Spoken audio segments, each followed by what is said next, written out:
diving into a really specific piece of history today, the final chapters of the book of Joshua. Our sources focus so intently on the nature of fulfilled promises, using Israel's settlement in Canaan as, well, the ultimate case study. That's right.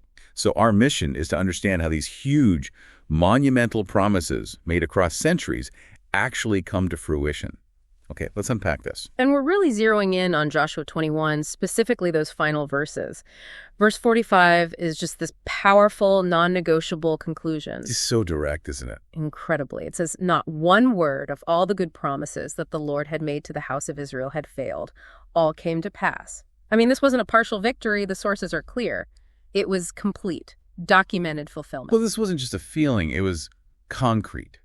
Absolutely concrete. The sources emphasize it. The Lord gave Israel all the land he swore to their ancestors. They took possession, they settled, and they received rest on every side. So a comprehensive delivery. Exactly, on a covenant signed centuries earlier. You know, the administrative detail here is what's truly staggering. It wasn't just, here's a land. It gets detailed right down to the Levite clans. Yes. For anyone who might not recall, why was that specific distribution of cities to the Levites, who, had no territorial inheritance, why was that so important? Well, it proves the commitment went far beyond just acquiring territory. It was about fulfilling a really complex covenant structure. Okay. The Levites, they served the spiritual needs of the whole nation, so they needed these scattered bases of operation all throughout the land. And in total, they received 48 cities with pasture lands. 48 cities. Wow. And these weren't just random towns, were they? Not at all. The sources highlight that included in this 48 were the specialized cities of refuge, which had to be located very strategically. Right, for the manslayer. Yeah. Could you give us an example that really grounds this in, historical fact? Sure. You see places like Kedesh in Galilee, way up in the far north, and then Ramoth in Gilead, which is east of the Jordan. So they're spread out. Perfectly spread out. The fact that the process was so meticulously executed, locating these vital cities across the entire territory, it just shows a level of granular fidelity that is almost unbelievable. Here's where it gets really interesting. Because that granular city-by-city fulfillment is one thing, but the timeline, the sources highlight a time element here that we just can't ignore. How long did it take? We are talking about a timeline that spanned approximately 700 years.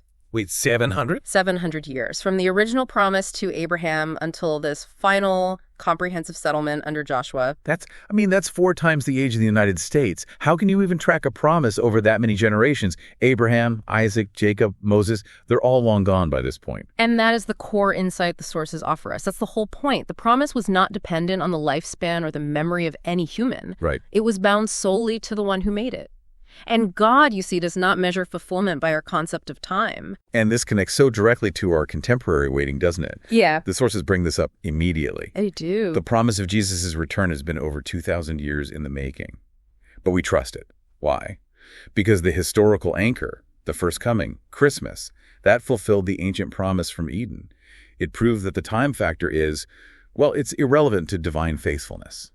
And that certainty gives you a really powerful practical takeaway. Okay. Because God lives and keeps his word, you don't have to feel like you have to rush or panic because your own clock is running down. You shouldn't, as the sources say, live frantically under the pressure of earthly time. Because his faithfulness is proven. Exactly. Proven over those 7 centuries.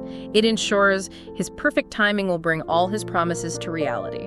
So what does this all mean for us right now? It means peace. Peace is accessible right now because you can trust that his word is unfailing. Exactly. The instruction is so simple. Trust the unfailing word. If he was faithful across 700 years of history, you can cast your present worries on that same tested certainty. The core truth remains. God's promises always come to pass. Not one word failed. So how does knowing that 7 centuries couldn't stop divine fulfillment change your perspective on whatever timeline you are currently on? And what burden can you finally give to Jesus today? Think about that as you go forward. We'll catch you next time on The Deep Dive.